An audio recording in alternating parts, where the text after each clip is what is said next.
Support comes from the Missouri Forest Products Association, providing more than 41,000 jobs in the production of wood pallets, railroad ties, white oak barrels, hardwood floors, and more. Details at choosewood.com. This is St. Louis on the Air from St. Louis Public Radio. I'm Elaine Cha.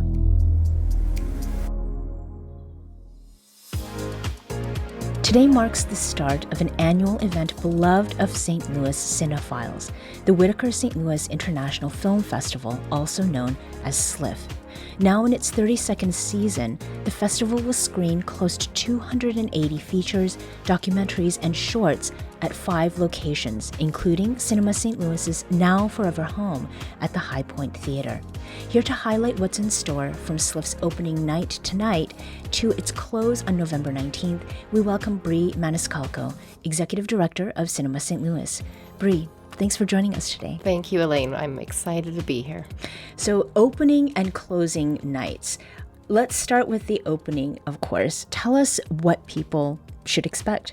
Yes, so it's just a few hours away, and tickets are still available, so people can walk up to the High Point Theater, our historic-looking box office, to purchase their tickets. And we are paying tribute to the 50th anniversary of hip-hop.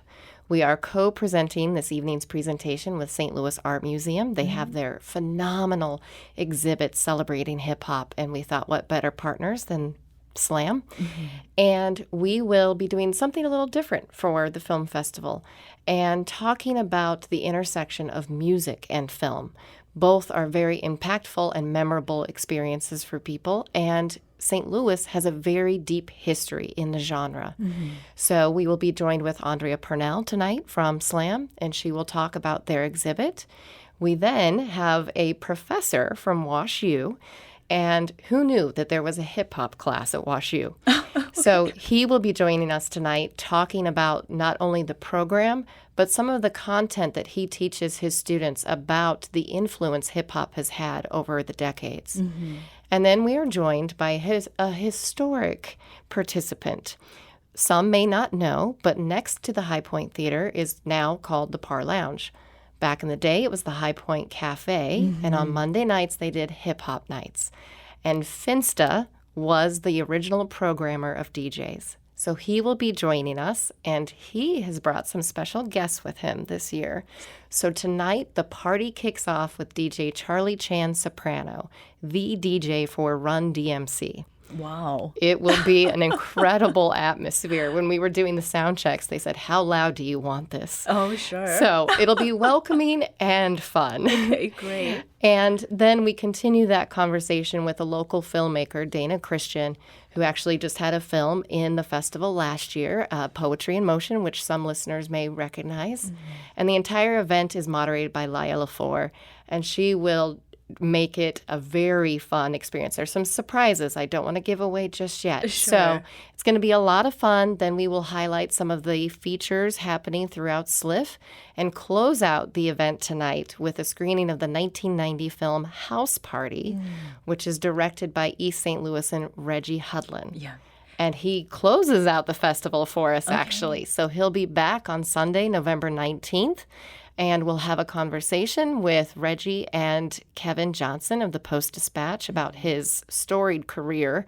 And we will be presenting Reggie with a Lifetime Achievement Award. So just the opening and closing nights events alone sound like things that could stand on their own. But there are all these films that you'll be showing in between. And among the things that you're presenting, there's this tradition of showing films that are free and discounted, as well as some events. Tell us a bit, Bree, about some of the offerings you're making available to people at no charge or at a lower rate. Yes, so this is something that has been a vital element of SLIF over the years, is making sure that there are no restrictions. So that's why we pick venues that are centrally located, and we make sure that the ticket prices are affordable. So thanks to funding, we are able to provide free films in our Race in America spotlight, as well as our master classes, and some other events here and there. In addition, all of our shorts films are discounted to $5. So those are themed programs most of them will be playing at the Alamo Drafthouse, which is a new venue this year. And one exciting feature about our shorts competition is we are one of 63 festivals in the world that is Oscar qualifying. What does that mean? Yes. So that means that if you're a shorts filmmaker in our competition at SLIF and you win one of the Best of awards on closing night, that then makes you eligible for an Academy nomination in the coming spring. So that is one reason we receive so many submissions to SLIF over the year. This year we had over 2,400 submissions. Most of them are short films because of the competition and the Oscar qualifying status. And we have a small but mighty programming team that watches every single second of every submission. At the top of the segment, I had mentioned that you have a combined total of almost 280 features, documentaries, and shorts. But this is not the biggest festival in your history, right? Correct.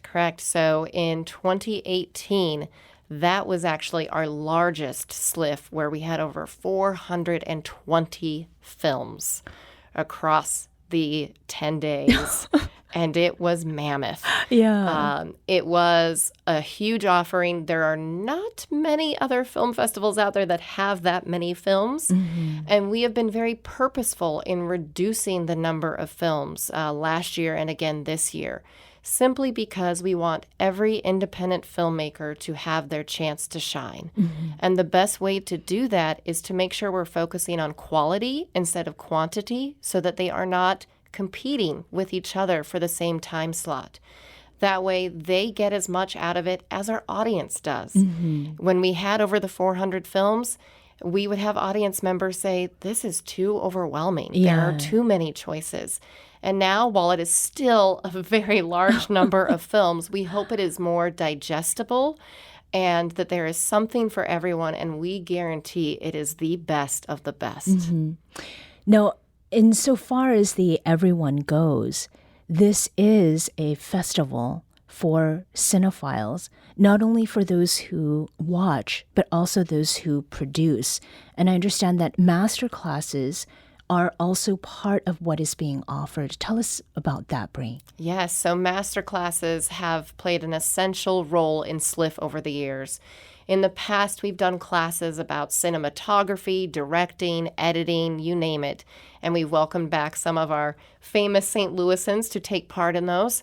And this year, to stand in solidarity with the industry, we wanted to shine a light on some of the issues that the industry is still struggling with. So, for example, representation, getting films made, how they go about adapting their careers still coming out of COVID. So 2 of our master classes that we have this year will be covering some of those elements.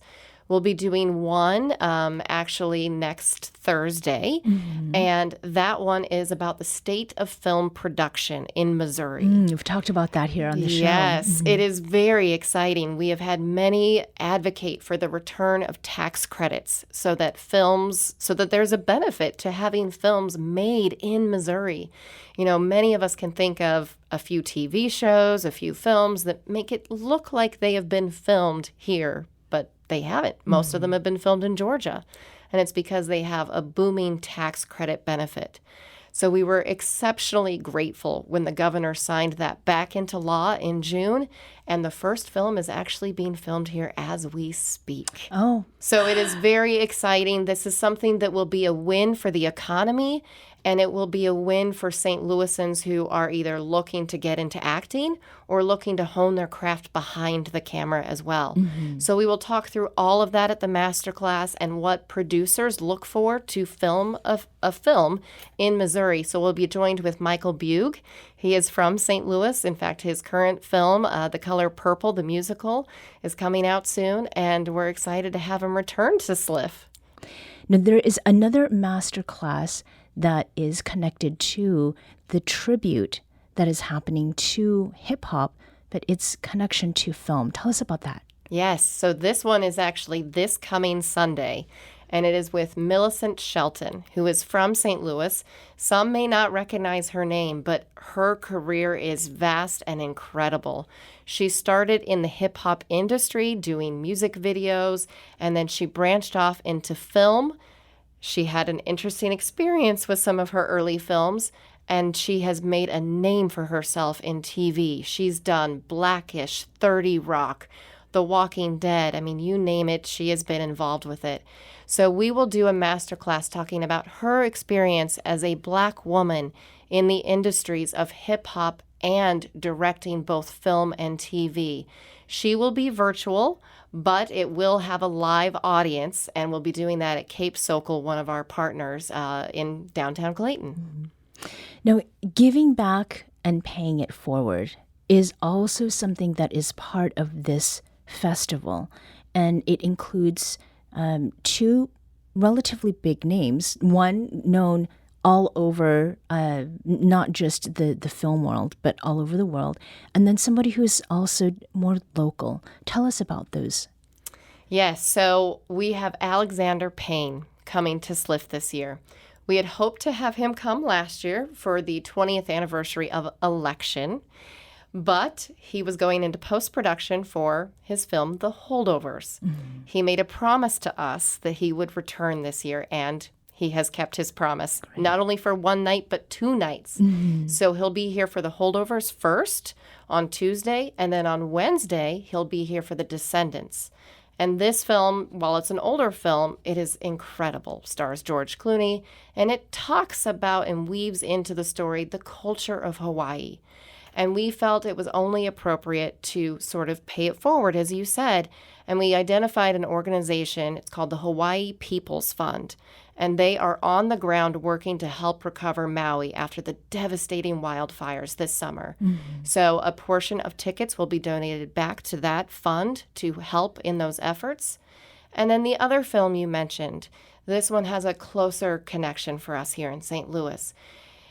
Calvin Wilson is a beloved critic of film, jazz, theater in St. Louis, and tragically and suddenly passed away. And we wanted to pay tribute to him at SLIF. And while we could scratch our heads all day long trying to identify his favorite film, we felt it was more appropriate to pay homage to his love of jazz. So we have the documentary Ellis playing at SLIF, playing at Wash U, and that film will be presented in his memory. And a portion of those ticket proceeds will be donated back to his high school, Northwest High, and in his name to the Performing Arts Department. Mm-hmm. We feel it's just a little bit of something we can do to memorialize him and his contributions to the arts in St. Louis. Mm-hmm. And it really makes it then about St. Louis. Yes. Yeah. Yes.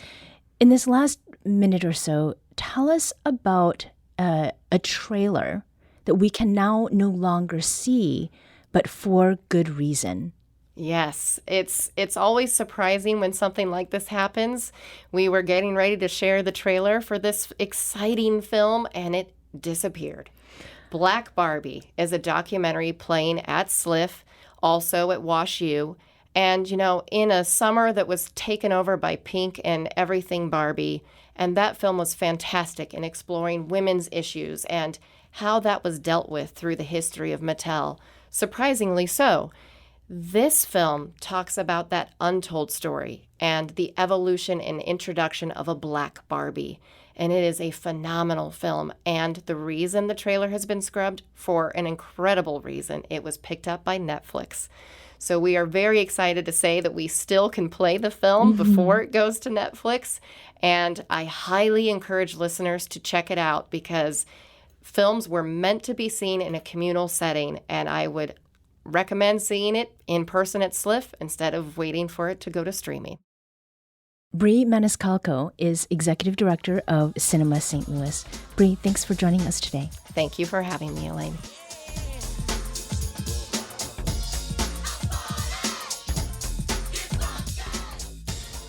This episode was produced, recorded, and edited by Maya Norfleet. Our audio engineer is Aaron Dorr. This podcast was mixed and edited by Aaron. Our executive producer is Alex Hoyer. St. Louis on the Air is a production of St. Louis Public Radio. Understanding starts here. St. Louis on the Air proudly supports local artists by using music from Life Creative Group. Do you find yourself regularly listening to episodes of St. Louis on the Air? Suggest us to a friend you think might enjoy our conversations, and leave us a review and rating on Apple Podcasts on the App Store. It's the simplest way to help people discover our show. Thank you. St. Louis Public Radio is a member-supported service of the University of Missouri St. Louis.